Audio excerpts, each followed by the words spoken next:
이제 계속해서 우리가 마태복음 보지만은 전체 장수로는 마태복음 전체 28장 중에 20장 끝입니다. 그러니까 한 3분의 2가 이제 맞춰지고 이제 나머지 3분의 1이 남았는데, 시간으로는 그렇지 않습니다. 시간으로는 예수님이 십자가 못 박혀 돌아가시는 것이 지금 거의 한 일주일밖에 남지 않은 때입니다.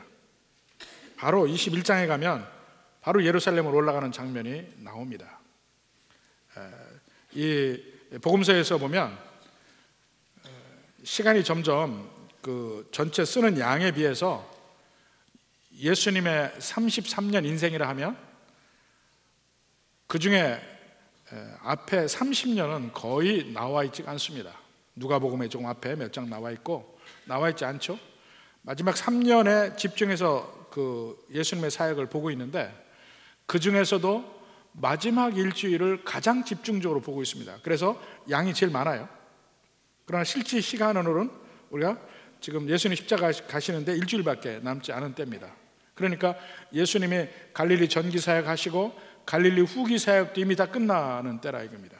그러니까 16장에 그 갈릴리 전기와 후기의 그 터닝 포인트가 있죠. 바로 가이사랴 빌립보에서 베드로의 신앙 고백, 주는 그리스도시요 살아계신 하나님의 아들이시니이다, 이런 신앙 고백이 있어요. 예수님이 누구시냐 하는데 초점을 맞춰서 모든 군중들에게 능력을 행하시고 권세 있게 말씀을 전하시고, 드디어 이제 그분이 누구시냐 하는 면에 결정적인 고백이 나옵니다. 그리스도시요 하나님의 아들이시다. 근데 하나님의 아들이시다는 말은 곧 예수님이 하나님이라는 의미예요. 그리스도라는 말은 구세주인데 구세주는 이스라엘 형제 중에서 납니다. 그 예수님이 인간이라는 면이 그 안에 포함되어 있습니다. 후기 사역은 뭐라고 그랬어요? 그러한 분이 무슨 일을 하시는가? 결국은 십자가 얘기만 나옵니다. 그리고 십자가 얘기가 나올 때에 그 십자가 가시는 길에 두 가지 의미를 바로 우리가 지난주에 본 겁니다. 20장 28절에 보면 인자가 온 것은 섬김을 받으려 함이 아니라 도리어 섬기려 한다. 십자가로 가는 길이 섬김의 길이다. 그것이 진정한 영광의 길이다. 우리도 그것을 따라가야 될 길이다 얘기했어요. 또 다른 면은 자기 목숨을 많은 사람의 대속물로 주려 함이라. 이것은 우리가 따라갈 수 있는 길은 아닙니다. 예수님만이 이룰 수 있는 길입니다. 그래서 예수님이 십자가를 가시는 길의 의미를 명확하게 보여주고 있습니다. 진정한 영광의 길은 바로 이렇게 섬기며 낮아지는 것이다고 이야기를 했습니다. 그러면서 그 예수님의 그 후기 사역의 가장 핵심적인 면을 계속 보여주고 있는데, 이제 마지막 여리고에서 예루살렘으로 올라가는 길입니다. 거기 29절에 있죠. 그들이 여리고를 떠나갈 때에 큰 무리가 예수를 따르더라. 거기 큰 무리가 나오고 그 다음에 두 맹인이 나오고 예수님이 있습니다. 이런 그 예수님의 여러 가지 기적적인 일들이 있을 때마다 주로 세 종류의 사람을 봐야 됩니다. 한편에는 예수님이 누구시냐? 다른 편에는 두 종류의 사람이 대개 나옵니다. 예수님의 뜻에 긍정적으로 반응하는 사람, 예수님의 하시는 일에 부정적으로 반응하는 사람, 이렇게 두 종류가 나오는데, 여기서는 무리들과 두 맹인이 있습니다. 그래서 먼저 무리들, 그 다음에 두 맹인, 그리고 예수님, 이 순서로 이 이야기에서 나오는 면을 우리가 함께 보려고 합니다. 먼저 무리들을 한번 봅시다. 무리들 29절부터 31절까지 나오죠. 그들이 여리고를 떠나갈 때에 큰 무리가 예수를 따르더라 그랬습니다. 큰 무리가 예수를 따르더라. 그리고 맹인 두 사람이 길가에 앉았다가 예수께서 지나가신 다음을 듣고 소리질러 이르되 주여 우리를 불쌍히 여기소서 다윗의 자손이여 하니 무리가 꾸짖어 잠잠하라 하되, 계속해서 맹인들이 이야기합니다. 자, 이렇게 보통 일반적으로 두 종류의 사람이 나오면 한쪽은 긍정적으로 반응하고 한쪽은 부정적으로 반응을 합니다. 예를 들어서 그 앞에도 9장에도 맹인이 나와요. 2명의 맹인이 나오고 또 말 못하는, 귀신 들려 말 못하는 사람이 나오는데 그 사람들 다 치료해 주십니다. 그럴 때 무리는 이때는 오히려 긍정적으로, 이스라엘에 이런 사람이 없었다. 그때 부정적으로 반응한 사람들은 바리새인들이었어요. 한번 그들의 반응을 한번 볼까요? 9장 33절 34절. 귀신이 쫓겨나고 말 못하는 사람들이 말하거늘 무리가 놀랍게 여겨 이르되 이스라엘 가운데서 이런 일을 본 적이 없다. 이때만 해도 갈릴리 전기사역입니다. 예수님이 누구신지 계속해서 지금 이야기하고 있고 무리가 지금 그것을 인지하고 있는 때입니다. 그때 바리새인들은 전혀 다르게 이야기합니다. 34절에 보면 바리새인들은 이르되 그가 귀신의 왕을 의지하여 귀신을 쫓아낸다. 완전히 부정적인 반응을 합니다. 이 부정적인 반응을 하는 이 바리새인들에 대해서 예수님이 계속해서 그들을 보고 영적인 맹인이라고 이야기를 합니다. 23장 봅시다. 마태복음 23장 16절부터 먼저 19절까지 봅니다. 화 있을진저 눈먼 인도자여. 바리새인들이 인도자죠. 눈먼 인도자여, 너희가 말하되어 누구든지 성전으로 맹세하면 아무 일 없거니와 성전에 금으로 맹세하면 지킬지라 하는도다. 이상하게 나눠서 율법을 뒤집는 일들을 그들이 합니다. 눈먼 인도자라 이겁니다. 다시 17절에 보면 어리석은 맹인들이여 하고 이야기해요. 어리석은 맹인들이요. 자, 19절에 보면 또 맹인들이여 하고 이야기해요. 19절에. 근데 이게 그냥 맹인이 아니죠. 영적인 맹인들이에요. 26절에 정확하게 나옵니다. 눈먼 바리새인이여. 지금 이스라엘에 눈을 뜬 사람이 있고 눈을 못 보는 사람이 있어요. 영적으로. 그러니까 예수님의 기적에 대해서 두 가지 반응, 예수님의 말씀에 대해서 두 가지 반응 나타날 때 한쪽은 영적인 맹인이요, 한쪽은 영적으로 눈을 뜬 사람이라고 합니다. 여기서는 오늘 무리들과 이 두 맹인을 비교해서 보면 일견 두 종류의 사람이 같은 반응을 지금 보이고 있습니다. 제일 먼저 29절에 보니까 큰 무리가 예수를 따르더라. 예수를 따르고 있습니다. 예수님이 갈릴리에서부터 데가볼리 지방으로 해서 요단강 동편이죠. 그쪽으로 해서 이제 여리고에서 올라가십니다. 그때 계속해서 많은 무리들이 예수님을 따랐어요. 두 맹인도 눈을 뜨고 나서 예수님을 따릅니다. 34절 제일 끝에 보면 예수님을 따릅니다. 양쪽 다 예수님을 따른다니까요. 그런데 그 두 그룹의 사람들이 똑같진 않아요. 먼저 이 무리들을 보면 그들이 예수님을 따르긴 따르는데 한번 봅시다. 31절에 보면 맹인 두 사람이 소리를 치니까 무리가 꾸짖어 잠잠하라 이렇게 이야기합니다. 무리가 꾸짖어. 무리들이 왜 이 맹인 둘을 꾸짖어서 잠잠하라고 이야기할까요? 그들의 생각에는 지금 예수님이 예루살렘에 올라가시는 것은 왕이 되려고 올라가시는 길이에요. 사실 맞습니다. 왕이 되는 길이긴 하지만 예수님의 보좌는 일반 금빛이 번쩍번쩍 나는 보좌가 아니고 십자가가 그 보좌예요. 전혀 다른 의미의 왕권을 받으실 준비를 하고 가시는데 이 무리들의 생각은 그게 아니죠. 제자들조차 그랬잖아요. 세베대의 두 아들의 어머니는 뭐라 합니까? 요한과 야고보의 어머니는 예수님이 보좌에 앉으실 때 양쪽에 한 아들씩 앉게 해주십시오. 높은 자리를 위해서 청했습니다. 무리들도 거의 같은 마음인 것 같아요.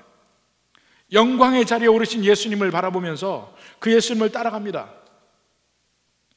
그런데 길가에서 하찮은 사람들이 소리치니까 조용해라, 왕이 가시는데 무슨 말이냐 이렇게 얘기하더라고요. 그러니까 예수님이 지금 여리고에서 예루살렘을 가시는 그 길의 의미를 그런 잘 이해를 못하고 있는 것이죠. 사실 어느 면에서는 지금 굳이 여리고까지 가셔서 여리고에서 예루살렘에 올라가시는 길은 이런 것을 반복 또는 영적인 재방복, 또 리캐피출레이션이라고 이야기하는데, 옛날에 여호수아가 간 길이에요. 가나안을 정복하러 갈 때 요단 동편에서 모압 평지에서부터 여리고, 요단강을 건너서 여리고를 통해서 예루살렘까지 올라가거든요. 그 중앙부를 뚫고 갔다가 남부를 정복하고 북부를 정복하고, 이게 여호수아의 가나안 정복인데, 제일 먼저 여리고를 통해서 올라갑니다. 예수님도 여리고를 통해서 예루살렘 올라갑니다. 그 길이 같이 가면서 무리들도 그 생각을 한다니까. 수많은 사람들이, 수많은 학자들이 바로 여호수아를 기억나게 하는 것이다 이야기해요. 사실 이름 자체도 같습니다. 히브리어로 여호수아가 헬라어로는 예수예요. 그 여호수아가 같은 이름이에요. 이 구원하는 사람, 구원자라는 의미죠. 근데 여호수아는 말을 타고 정복자로서 가나안을 정복합니다. 예수님도 올라가십니다. 무리들의 생각은 바로 이분이 새로운 여호수아로서 이스라엘을 구원하실 분, 정복하셔서 이제 영광의 보좌에 앉으실 분 생각하고 가요. 근데 그 예수님이 왕자에 오르시는 그 과정이 십자가의 길이라는 것을 이해하지 못하고 있다 입니다. 바로 그 직전에 아까 읽은 대로 20장 28절에 인자가 온 것은 섬기려 하지 섬김을 받으러 온 것이 아니라고 이야기하는데도 불구하고 그걸 몰라요. 대속물로 자기 몸을 내주시려고 십자가에 가신다는 것도 몰라요. 가까이 있던 제자들도 이해를 잘 못했는데 군중들이 어떻게 이해를 합니까? 그렇게 그들이 그러한 식으로 따르니까 그로부터 일주일 뒤에는 예수님이 십자가 못 박혀 돌아가실 때는 그 군중은 아무도 없는 거예요.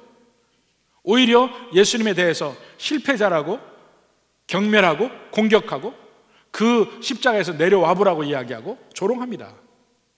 따랐던 사람들이. 왜냐하면 예수님에 대해서 기대치가 다르니까. 영광의 왕의 자리에 오를 줄 알고, 그리고 세상적 의미의 힘을 가질 줄 알고 그랬는데 전혀 아니거든.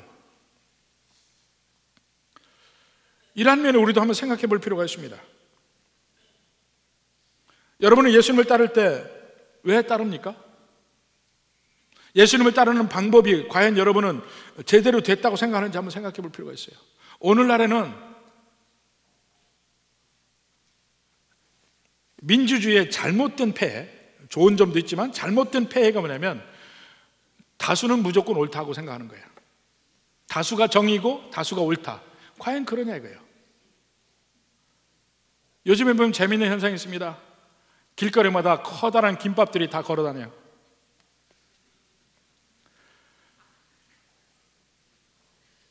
고등학생이고 청년이고 전부 다 시커먼 옷 입고 가는 거 보면 완전히 김밥 같아.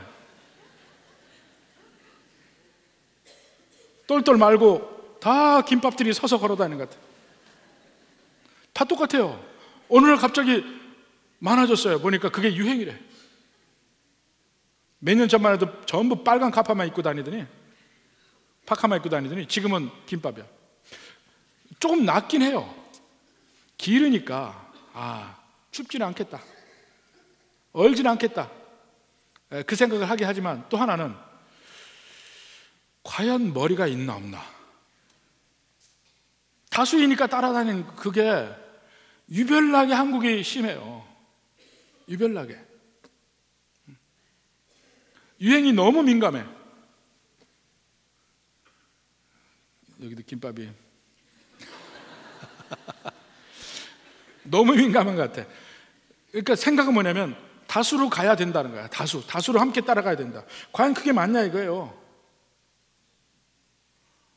요즘에 청소년들 보고 김밥으로 웃을 것도 없어요. 여자들은 오직 보이는 게 가방밖에 없는 것 같아요. 어떤 때 보면 누가 어떤 가방을 들이나요? 이제 길거리에 똑같은 가방이 쫙 한번 깔리고 옷이 비슷하게 하고. 한국처럼 옷이 이렇게 유행이 많이 바뀌는 데가 없어요. 저는 옷을 아껴 입는데 옛날 옷을 이렇게 입으면 하나도 떨어진 데도 없고 멀쩡해요. 입고 나갈 수 있어요. 우리 집사람이 막아요. 입지 말래. 왜냐하면 밖에 나가면 촌스러워서 안 된대. 왜 양복 깃은 왜 넓혔다 줄였다 왜 이렇게 아코디언처럼 왔다 갔다 하는지 모르겠어요.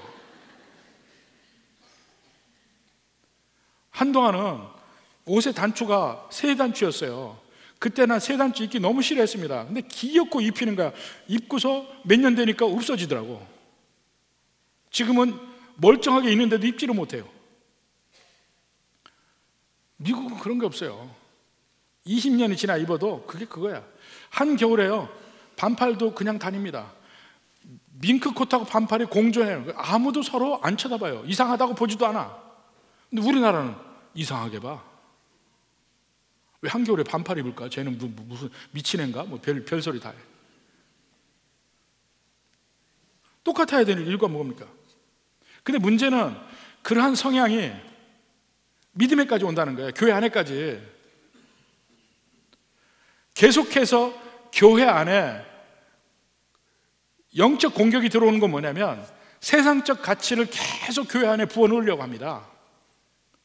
많은 사람들이 조금만 정신을 안 차려도 세상적 가치 기준이 들어와요. 그러니까 세상적으로 힘이 있고 세상적으로 돈이 있고 이런 사람이 존대함을 받고 그렇게 돼야 된다고 믿고 또 그런 것을 못 받으면 이상하게 생각하고 시험 들고 그리고 그게 다 정상이라고 생각해. 그 정상 아니죠. 어느 면에서는 저는 생각합니다. 우리나라가 조금 인구수가 상대적으로 작아서 작은 문화권이라 이게 다양함이 소화할 수 없는 그런 면이 있긴 있습니다. 한 가지 면에서도 대기업이 하나가 쓰면 몇 개 못 써요. 같은 종목으로 2개, 3개 이상 못 씁니다. 다양해질 수가 없죠. 그런 면에서 큰 나라는 훨씬 더 다양성을 가질 수가 있거든요. 근데 거꾸로 생각해 보면 유럽의 작은 나라들은 작아도 얼마든지 다양성을 가지고 있어요. 그런 면에서 절대로 다수가 옳다고 생각하지 말자 이겁니다. 다수가 옳다 생각하지 말고 많은 사람이 가는 길을 내가 가야 마음이 편하다고 생각하지 말고 과연 하나님의 뜻이 어디 있는가 그걸 꼭 봐야 된다고 생각합니다. 특히 내가 지금 예수를 믿는 것이 이 무리와 같지 아니한가, 잘못된 동기로 예수님을 믿는다고 하지 않는가, 이건 좀 생각해 볼 필요가 있습니다. 예를 들어서 내가 열심히 주님의 일을 하면 당연히 주님이 내가 원하는 것을 더 주겠지. 세상적인 생각이에요. 세상적인 기준이에요. 내가 하나님의 일을 하는 것은 구원해 주신 하나님께 감사해서 하는 것이기 때문에 무슨 일을 해도 다시 받을 생각은 하면 안 됩니다. 내가 하나님께 구하는 건 구하는 거고 하나님, 나 하나님 일 많이 했으니까 이것도 좀 들어주세요 이렇게 얘기하는 거하고는 다른 겁니다. 우리가 하나님이 하는 것은 감사하면서 하는 거예요. 반대급을 절대로 바라서는 안 돼요. 우리가 하나님께 구하는 것은 은혜의 하나님께 구하는 것입니다. 이게 같이 엮어지면 안 돼. 점점 이제 교회도 과연 교회 안에서 다 예수님을 따르는 사람인데 다수는 이 무리 같지 않냐 이거예요. 다수는 무리 같지 않냐. 교회도 여러분은 잘 봐야 합니다. 교회라고 해서 다 온전한 복음이 증거되는 건 아닙니다. 많은 교회들이 교회라는 이름을 붙였지만 온전한 복음이 증거되지 않습니다. 근데 복음의 핵심은 뭐냐? 십자가거든요. 그 십자가의 복음이 제대로 안 전해지는 교회들도 있다 이겁니다. 근데 거길 교회라고 다녀요.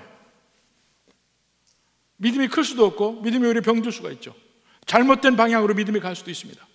오늘날 교회마다 점점 한국 교회가 100년이 넘었는데 그 이후로 많은 성장을 했지만 교회마다 지금 많은 분쟁이 있어요. 그걸 보면 그건 벌써 복음이 식은 증거야. 뭔가 세상적 기준이, 세상적 가치 기준이 들어와서 뭔가 교회를 흔들고 있는 거예요. 이 무리들, 예수님을 따른다 하지만 전혀 다른 면에서 예수님의 진정한, 이 세상에 오신 예수님의 진정한 의미를 모르고 있는 사람들. 그 다음에 두 번째가 맹인들입니다. 맹인들은 30절에 보니까 두 사람이 길가에 앉았다가, 길가에 왜 앉아있겠어요? 구걸하러 앉아있을 겁니다. 구걸하러 앉아있어요. 여리고는 길목입니다. 이 요단강을 따라서 북쪽 갈릴리 해변에서부터 쭉 내려오는 골짜기의 길이 거기서 만납니다. 또 지금의 요르단 지방, 요단강 건너편에서부터, 다메섹에서부터 오는 길이 또 거기서 만납니다. 길목이에요. 예루살렘으로 올라가는 길이 여리고에서부터 올라갑니다. 다른 길이 없습니다.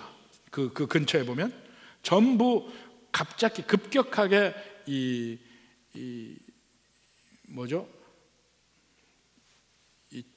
표고가 올라가서 아주 경사가집니다. 그 중에서 그나마 길이 여리고에서부터 예루살렘으로 올라가는 길이 있습니다. 지금도 옛 길이 있습니다.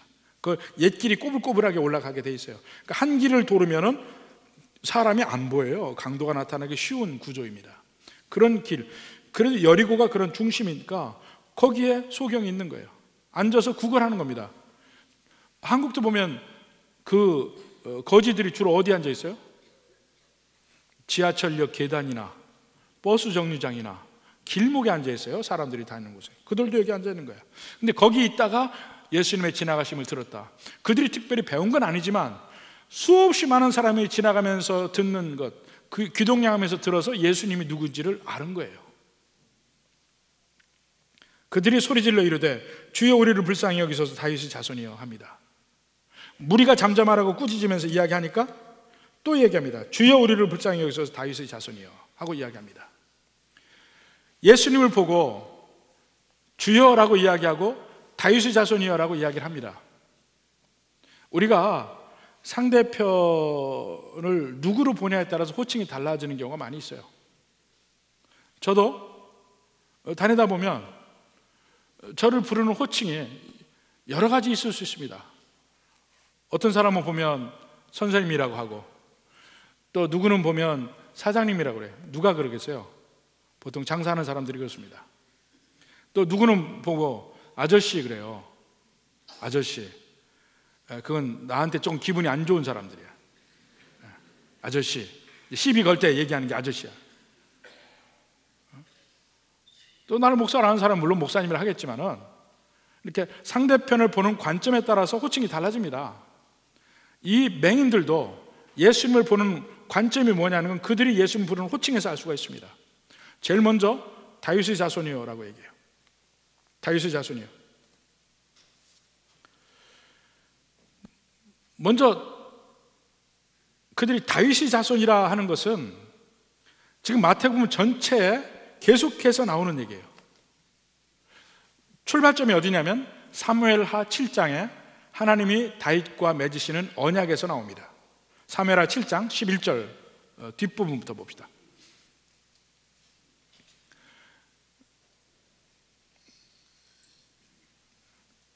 자, 여기서는 다윗이 왕궁을 짓고 있으면서 하나님께 미안해요. 하나님의 집을 내가 지어야 되겠다고 마음을 먹었을 때 하나님이 그것을 기뻐하시면서 다윗에게 하시는 말씀 중에 있습니다. 여호와가 또 내게 이르노니 여호와가 너를 위하여 집을 짓고, 이제 다윗에게는 집을 짓지 마라 이야기합니다. 내 아들이 지을 거라고 이야기를 해요. 그런데 집을 오히려 하나님이 기뻐하시면서 하나님이 다윗의 집을 짓는다고 그래요. 무슨 말입니까? 다윗의 가문을 세워준다. 앞으로 계속해서 왕이 되게 해준다는 의미입니다.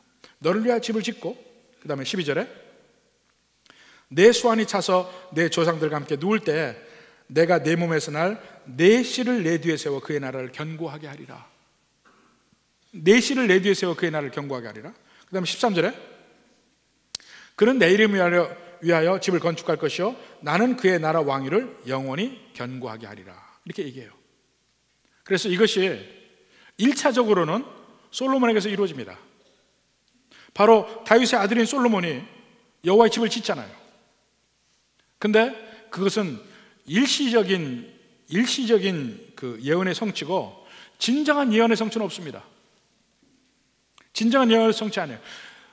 그 나라를 견고하게 해서 영원한 나라가 될 거라고 했는데, 그 왕위도 영원하리라고 했는데, 솔로몬 이후에 그 유다 왕국이 영원했냐고요. 그렇지 않죠. 그래서 이스라엘 유다가 멸망한 이후에 이스라엘 백성들은 또 다른 다윗의 후손을 기다립니다. 또 다른 다윗의 후손. 이 사무엘하 7장에 하나님이 약속하신 영원한 왕위를 가진 그 왕을 기다려요. 근데 예수님이 오시고 나서 수많은 사람들이 이분이 아닌가 생각하는 겁니다. 영원한 왕위의 왕. 실제 마태복음은요, 주로 유대인을 대상으로 썼다고 그랬어요. 유대인을 대상으로 쓸 때에 예수님을 뭐라고 소개하냐면 예수님이야말로 다윗의 자손이다, 이렇게 소개를 합니다. 마태복음 1장 1절 봅시다. 아브라함과 다윗의 자손 예수 그리스도 입게 보라. 다윗의 자손이라고 이야기하죠. 그 다음에 12장 23절 봅시다. 예수님이 귀신 들릴 말 못하는 사람 고친 뒤에 무리가 아까 읽은 그대로입니다. 이는 다윗의 자손이 아니냐? 다윗의 자손이 아니냐? 또 15장 22절에 보면 가나안 여인이 자기 딸을 구해달라고 소리치면서 이야기하는 장면이 나옵니다. 15장 22절. 다윗의 자손이여 나를 불쌍히 여기소서, 내 딸이 흉악하게 귀신 들렸나이다. 다윗의 자손이여 이야기해요. 또 9장 27절에도 두 맹인이 소리질러 이르되 다윗의 자손이여 우리를 불쌍히 여기소서. 오늘 말씀에도 다윗의 자손이여 우리를 불쌍히 여기소서 이야기합니다. 계속해서 다윗의 자손 나옵니다. 이 다윗의 자손, 드디어 그들이 기다리던 메시아는 꼭 다윗의 자손에서 나온다고 그랬거든요. 바로 그 메시아인 것을 그들이 고백하는 겁니다. 그러니까 쫙 소문이 퍼진 거예요. 많은 사람들에게 이분이 다윗의 자손이 아니냐, 바로 그것을 맹인들이 고백을 합니다.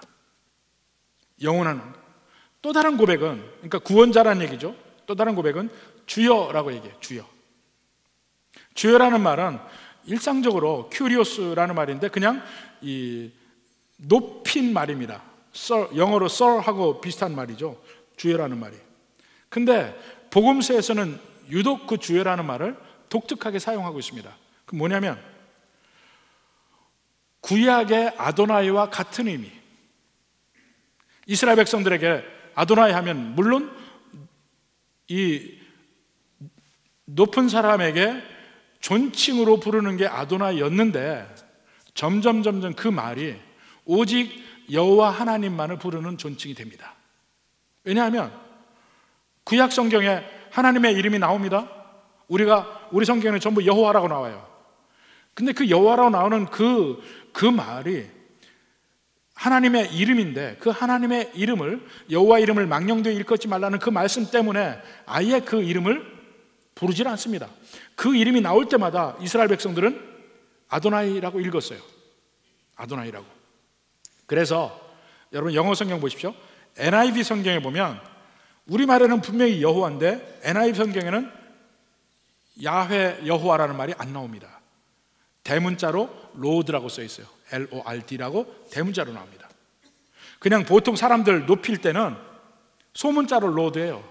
근데 하나님의 이름이 나올 때만 보면 대문자로 네 글자 LORD, 로드라고 써 있습니다. 그래서 아도나이라는 말이 오직 하나님을 가리킬 때 쓰는 말로 이스라엘 백성들이 이해해요. 그것의 헬라어, 그게 큐리오스예요. 주여라는 말이에요. 마태복음 전체에 보면 오직 예수님을 제대로 믿는 사람들만이 예수님을 주여라고 표현하고 있어요. 바로 이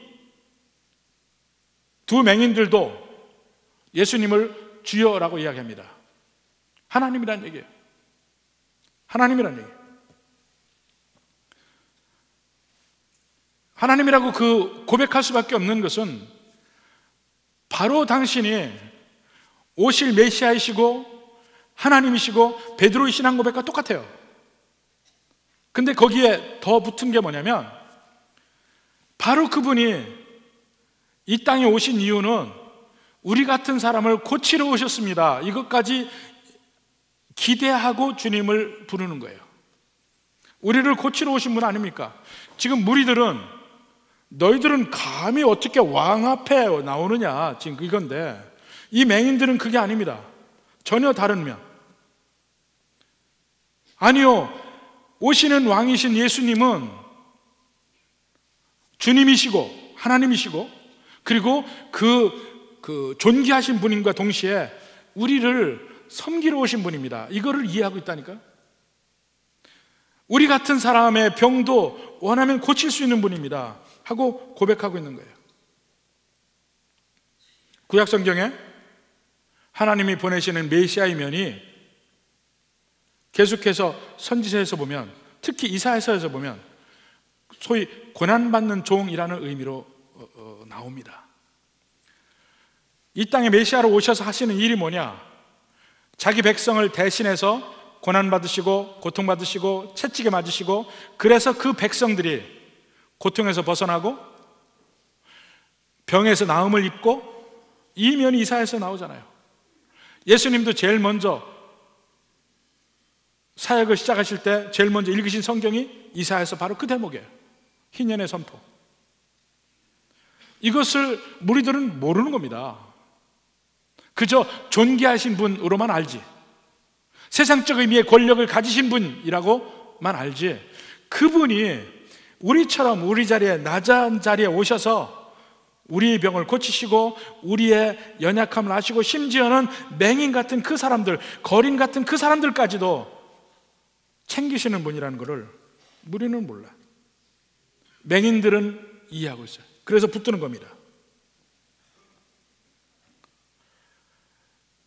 지금 이 대목에서는 예수님이 누구신가 하는 것의 연장선에 있기도 하지만, 주는 그리스도시요 살아계신 하나님의 아들이라는 말의 의미가 과연 뭐냐 이거예요. 그냥 영광만 받으신 분이냐, 그게 아니라는 거예요. 지금 갈릴리 후기 사역의 결정적인 면은 뭐냐면, 그분은 십자가에 가시는 분이다. 우리의 참된 왕이신데 그분이 십자가에 가시고, 그분은 섬김을 받는 게 아니고 섬기는 분이고, 우리를 위해서 고통당하시고 죽으시는 분이다. 우리를 불쌍히 여기시는 분이다 이겁니다. 이것을 맹인들은 알고 있다. 이게 무리들과 맹인들의 차이예요.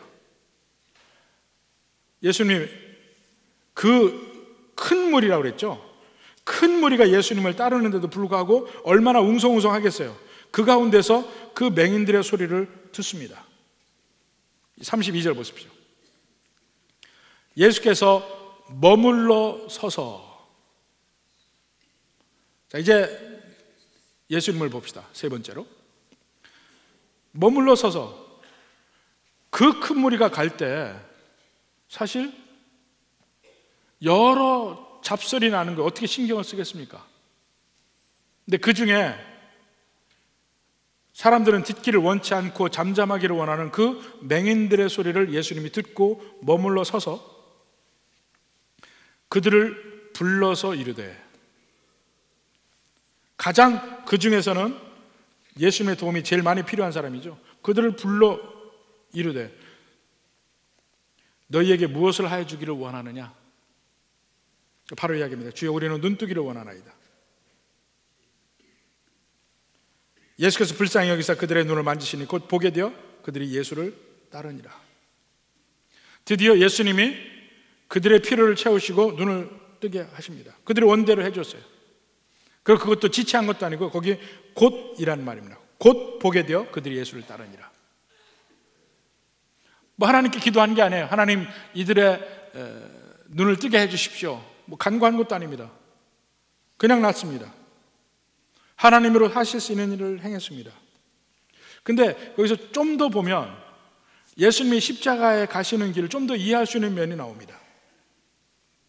먼저 보면 예수님이 그들을 먼저 불쌍히 여기십니다. 불쌍히 여기셔. 불쌍히 여기셔서 그들의 눈을 만지신다. 예수님이 느끼신 것과 행하신 것이 나오죠. 그냥 말씀만 하신 게 아니에요.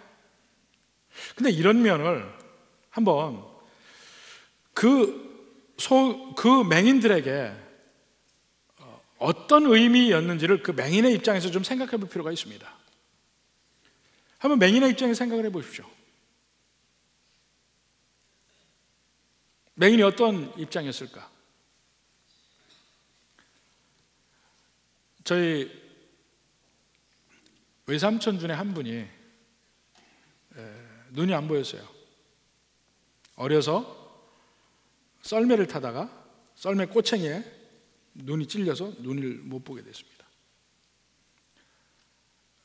외갓집에 가면 항상 파리하고 마른 그 삼촌이 항상 방 한 칸에 항상 그냥 계셔요. 밥 먹을 때 같이 밥 먹어서 그분이 어떻게 밥 먹는지도 내가 봤어요. 그렇게 살다가 결국은 젊은 나이에 농약을 먹고 자살을 했습니다. 맹인으로서는 이 세상에 설 자리가 없는 거예요. 보이지 않는 세상에서 아마 장애 중에 제일 큰 게 난 맹인이라고 생각을 해요. 현대도 그런데 그 당시 맹인의 삶은 어땠을까? 살 수가 없습니다. 서울에서 가보면 여러분 지하철 타보십시오. 물론 장사들도 지금은 장사들 거의 없더라고요. 맹인들이 있었습니다. 근데 그 맹인들이 구걸하러 다니는데 하필이면 꼭 찬송가를 듣고 다녀요. 앞에다가 이렇게 이 테이프 플레이어 앞에다 큰 거를 이렇게 목에 메고 그 뒤에 그보다 더 큰 건전지를 딱 뒤에 달고 그리고 틀고 다닙니다. 저쪽 칸에서부터 벌써 찬송가 들리면 또 맹인이 구걸하러 오는구나 알아요. 그리고 지나갑니다. 지팡이를 들고 두드리면서 가요. 한두 사람이 아니었어요. 지금은 아마 정책적으로 없어졌나 요즘은 안 보이던데 계속 그랬습니다. 왜냐하면 그들이 그렇게 할 수 없는 것이 다른 살 길이 없어요. 그들이 유일하게 다르게 할 수 있는 길은 안마사였어요. 안마사. 그들에게 특별히 그것은 정부에서 정책적으로 주었습니다. 그러니까 머리가 좋든 나쁘든 뭐하든 아무 관계없이 무조건 맹인은 안마사를 했어요. 그거 말고는 구걸하는 길밖에 없습니다. 그 당시에도 여기 나오는 맹인을 보면 전부 길가에 구걸하고 앉아있는 사람들이에요. 근데 지하철의 계단에 앉아있던 버스 정류장에 앉아있던 번화가에 이들이 앉아있는데 그 번화가 수많은 사람들이 다녀도 맹인 거지들의 신경을 쓰는 사람은 거의 없습니다. 그냥 지나다니고 조금 신경 쓴 사람은 동전을 줍니다. 거기 앞에 그릇에다가 동전을 해서 줘요. 그것뿐이에요. 그들은 그저 얄팍한 동정심에 동전 몇 개 주는 거 아니면 그냥 무시하고 지나다니는 그것만이 기억하지. 만약에 그러다 어느 날 임금이 행차를 하는데 임금이 와서 내게 말을 걸고 아무도 말을 거는 사람이 없어요. 오늘날의 맹인 거지들에게도 내게 말을 걸고 다정히 이야기를 해주고 손을 대서 몸에 타치를 한다고 생각할 때 그들의 마음이 어땠을까 생각을 해볼 필요가 있습니다. 사실 인간관계에서 우리가 서로 사랑한다 말을 하지만요, 이 신체적 접촉이 대단히 중요합니다. 우리가 서로의 정을 느끼기 위해서는. 이게 남자 여자의 그 개념이 전혀 아닌 거예요. 어깨를 다독거려 준다거나 손을 잡아준다거나 이것이 그냥 상대편에게 사랑한다 얘기하고 아니면은 그 마음의 아픔을 같이 나누고 이런 것이 그냥 말로 하는 거하고는 전혀 다릅니다. 이 타치가 이 굉장히 중요해요. 우리 인간관계에서. 근데 이 맹인에게는 어느 누구도 일을 해주는 사람이 없어요. 처음으로 자기에게 타치를 해주는 사람, 물론 눈을 뜨는 엄청난 일을 경험하기도 하지만 그냥 기계적으로 능력을 보여주셔서 눈을 뜨게 할 수 있죠.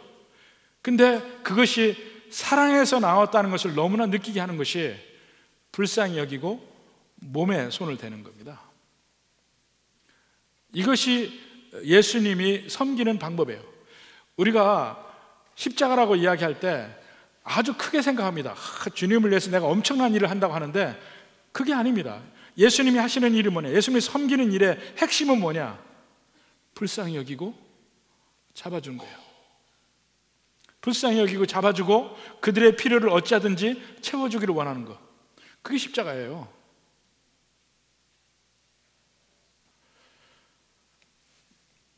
주님은 우리에게 누구에게나 다가오십니다. 다가오셔서 십자가, 예수님의 십자가의 효과를 우리에게 주시기를 원하고 우리도 그 길을 가기를 원해요. 지금 이 세상에서 여러분 잘 나가는 사람들은 잘 못 느낍니다. 왜냐하면 예수님을 부를 이유도 전혀 없어요. 어렵고 힘들 때, 외로울 때, 두려울 때 우리는 무릎 꿇을 수밖에 없습니다. 그때 주님이 내 옆에 계셔 주시고 나를 안아주시고 내 손을 붙들고 계신다는 것을 여러분이 느껴봐야 돼요. 그게 예수님의 십자가의 효과예요. 십자가에 우리 목숨을 구해주는 거이기도 하지만 그건 궁극적인 것이고, 그 출발점에서부터 돌아가는 것은 먼저 나를 불쌍히 여기시는 거예요. 그리고 외로워하는 나를 붙들어 주시고 두려워하는 나를 두렵지 않게끔 위로해 주시고, 이런 모든 면이 예수님의 십자가에 있는 겁니다. 어려움을 겪는 사람들은 그걸 느낄 수 있어요. 외로운 사람도 느낄 수 있고, 맹인의 위치에 있는 사람이 느낄 수 있습니다. 그리고 세상적으로 힘을 가진 게 아니고 낮아질 때 느낄 수 있는 것입니다. 이런 말이 있어요. 하늘에 오르고 싶으면 무릎부터 꿇으라 그래요. 하늘에 오르고 싶으면 무릎부터 꿇으라. 여러분, 예수님의 진정한 십자가의 의미를 알고 싶다면 여러분 무릎부터 꿇어보십시오. 그리고 우리가 예수님의 십자가 길을 따른다 하는 것이 막 목숨을 내주고 이런 엄청난 일, 그것도 필요해요. 근데 더 우리의 삶 속에 직접적으로 연관이 있는 건 뭐냐면,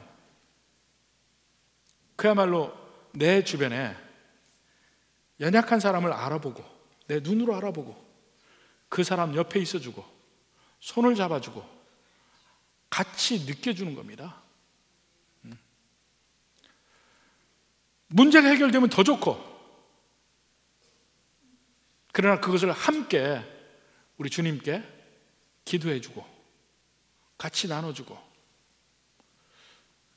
여기에 십자가의 의미가 있다고 생각합니다. 예수님 지금 마지막 십자가로 가는 길에 그 면을 보여주셔요. 그 면을 알고 구한 것은 두 맹인이고 무리들은 그걸 몰랐습니다. 여기서 예수님의 참 모습 여러분이 같이 발견할 수 있으면 좋겠습니다. 그래서 그 주님께 가까이 가고 그 주님이 가신 십자가, 그 주님이 가신 그 섬김의 길을 우리도 서로 갈 수 있기를 주님의 이름으로 축원합니다.